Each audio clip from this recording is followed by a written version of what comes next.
Hello YouTube, welcome back to the channel. So now I'm going to do a little recap on the second day of the CSC show. I'm back at home base and I'll go over the pickups that I have for that one. So I do have a decent number of cards and it'll be the same thing. When you see some price tags, ignore them because I bunched up a couple of things and put something together. Now I will give a couple of observations and then I'll show you a couple of the cards here.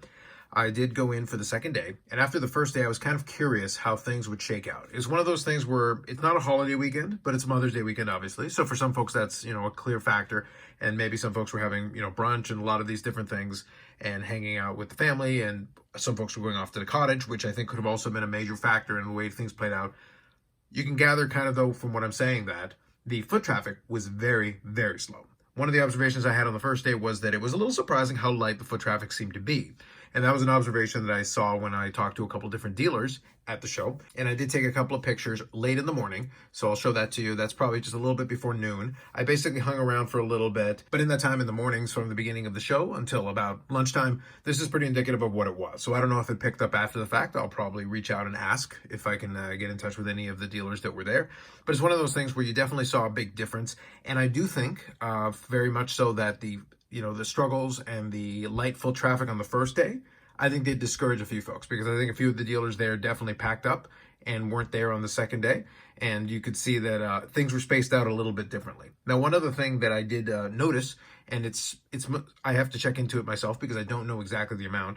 I got a bit of an understanding of what the cost per table was.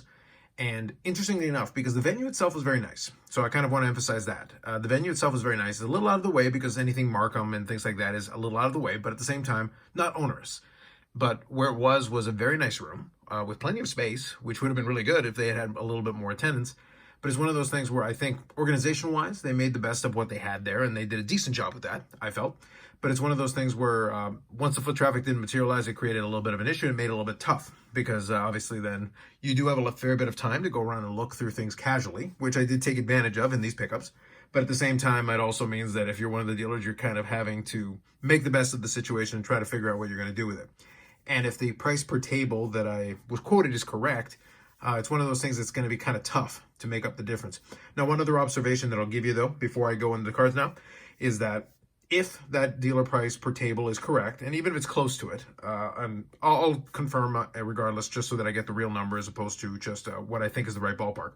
But if that is the correct number that I saw, and that's in the $500 or $600 range is what I was on my understanding, and if that's correct, I did some of the dealers that were there. I'm kind of curious how they intended to actually make that money, even if there had been a lot of foot traffic, because some of the tables were really lightly filled. It's one of those things where, obviously you don't want to necessarily be stacked up with boxes to the sky. But if you're going to try to move some inventory, you got to have a bit of a mix. And some of them basically just had cards laid out on the table. And it's, well, I guess you're hoping to sell out, or you're hoping to sell a couple of big pieces and that'll make up the whole difference. I'm not sure what the model was to making that profitable. But nonetheless, it was an interesting experience, and I was able to find some stuff, but mostly 2 transactions on the second day. And then I'll also add the Medano card from the other day and update the Medano count as part of the pickups here just to close that off. So with all that said, as I said, I made 2 transactions. And this one I was able to get, let's just say super, super, super cheap. And this is a 2020 Select Football, so Jordan Love. And this is the maroon die cut. So neat cards. I actually have a graded version of this that's coming in. So this is a duplicate for me, but the price point made it that it was a no-brainer for me to pick it up. So I've got an extra, and then I'll figure out what I'm going to do with that, but there's one extra over there. Now, the rest of the cards that I'm going to show here are all actually grabbed from one of the bargain bins. So I was able to go through it. Again, ignore the price tags, because when I go through it, I was able to build up a stack, and then they were able to price it out, and we kind of went back and forth and came up with a number. One thing that I thought was interesting, and this goes back to what I said a couple of minutes ago about the way the dealer set up the tables. In my opinion, if you're going to pay good money for a table, you got to have enough of a variety of different stuff that some of it makes up for the rest of it. On the first day, one of the deals I made where I grabbed a small pile of cards was because the guy had a couple of boxes behind him and had a couple of cards showing, and then, oh, are you interested in this? Hold on, I've got some other cards. And that's kind of how you were able to build a little bit of a package. And in the course of talking to people, you're able to work some of those deals out. But if you literally have a table where everything you got is laid out in front of you, and you either don't have price tags or you have price tags that may be a little out of whack, because I saw plenty of cards there that the price on it, I knew it was already a little bit off, but then I walked away, pulled up eBay, and I saw that you could buy it now for much less than what was on there. So at that point, you're out of whack. So you're not going to get too much action at that point. So that's something to keep in mind. And also, if you do have a bargain bin, it's nice to either have pricing on it or at least be reasonable in line with it so that it makes sense for somebody to put together a bundle instead of guessing and hoping for the best. The idea of, oh yeah, just make a pile and we'll figure it out, that's a little bit tough sometimes. So this one had a bit of a mixed bag. It was a little bit of a mix of everything, and the first couple of cards here are actually all O-Pee-Chee baseball cards, which was kind of a surprising thing to find in there. And once I started digging through, and it was mixed up. It was all over the place, which is actually really good for a bargain box, because if you're looking for something that could potentially be interesting and maybe put a little bundle together, something that's overly organized implies a lot of times that it's been very much picked through. This one had a little bit of everything, and it was all over the place. So let me start off with this one here. 1965 O-Pee-Chee Alkaline. Again, ignore the price tags. It's not reflective of what we ended up doing with it. And it does have, made it printed in Canada on the bottom there. So I did double check that. That is an O-Pee-Chee Alkaline. So that's not too bad. It's a neat card. This one's a 69 O-Pee-Chee RBI Leaders card. Now this one, obviously the image, the registration isn't that great. But you got Willie McCovey, Ron Santo, and Billy Williams. And this one you can see on the back. It does have the printed in Canada, and you can also see the color there. A little bit different, but anyway, it's kind of a neat one, so I grabbed that one. This one's a really beat-up copy, but I thought nonetheless interesting. 71 Topps Thurman Munson. Oh, 71 O-Pee-Chee. See, I do it by default. 71 O-Pee-Chee Thurman Munson, and you can tell because of the floating head on the back there. So the back on them are different. Obviously, the 71 Topps has the green, and also the head is inside of a box, and of course, you don't have the French. So this one has all of those things, and also printed in Canada. But an iconic pose there from Thurman Munson in a 71 O-Pee-Chee. And then a couple 75 O-Pee-Chees here. So you got 61 Most Valuable Player in English and French. And then you've got the 73, Pete Rose and Reggie Jackson. Centering on the backs aren't the greatest, but nonetheless. 75 O-Pee-Chees. And a 78 O-Pee-Chee of Andre Dawson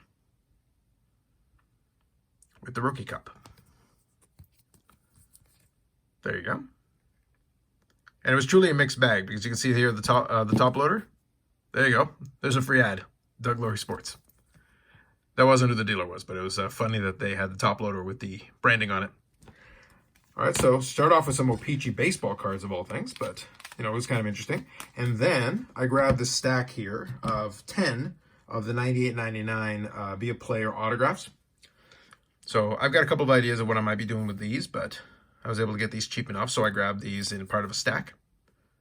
That's how I just ended up doing it. So what's the name there? This is, it's hard to read, Jeff Shantz. It's actually tough to read. And I'll probably take it out of these top loaders and make it a little easier to read. Steve Konowalchuk. So mostly lower end guys, obviously. These are the more common ones. Robert Lang. But they were cheap enough, so I'll hang on to those and do something with them. Now, this one was one that was actually really nice, that was inside of the very same bargain bin. So in the span, so like I said, in the span of the same bargain bin, you've got, O-Pee-Chee baseball cards, vintage O-Pee-Chee baseball cards. You got, $98.99 Be a Player on card autographs. And then you got this one here from 2013, 2014. This is the luxury suite product. And you got a nice stick piece from Steve Yzerman, numbered to 199. So that's actually a pretty neat card.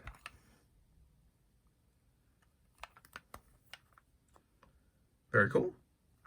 So that's a pretty good addition there. So let me put that one right here. So those came from the bargain bin, which was solid. And then obviously the Jordan Love as well. So a nice little mixed bag of items. And then obviously this was the Medano that I showed off in the first pickup video, number 5. So that's actually the only PC Medano addition from the entire thing, obviously. And some of these other items, I've got some ideas of what I want to do with them. But like I said, it was a bit of a mixed bag. It was trying to make the most out of a show that ended up being a little different than kind of what I anticipated. Also in the same vein, I was able to meet up with Brad from PSA Canada, and Bobby Burrell also came down. So we hung out a bit in the morning, and we were able to have breakfast and at the same time then pop into the show. And then kind of take a look around and see. So it was kind of fun to be able to chat with those guys and also be able to hang out.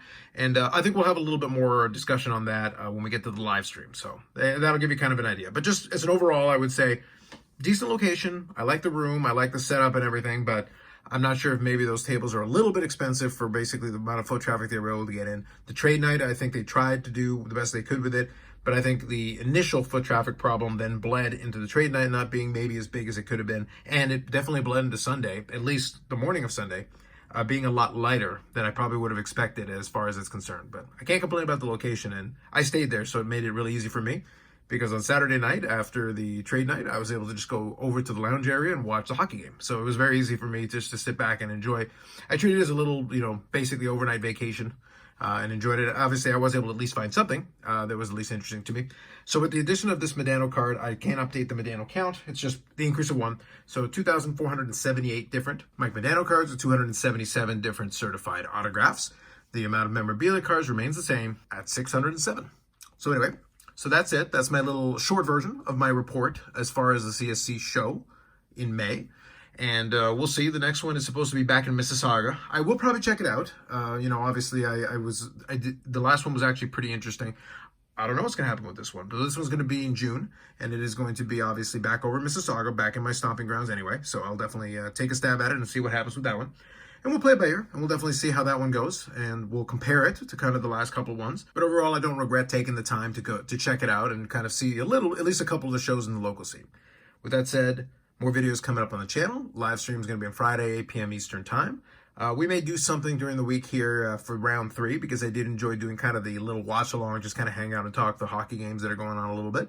So we'll see. We'll see if we can arrange for something like that. No promises yet. It may be a little bit impromptu if we end up doing it. But otherwise, the regular live stream will be on Friday at 8 p.m. With that said, that's it for me. Like if you liked the video, subscribe to the channel. Thanks very much, and we'll catch you in the next one.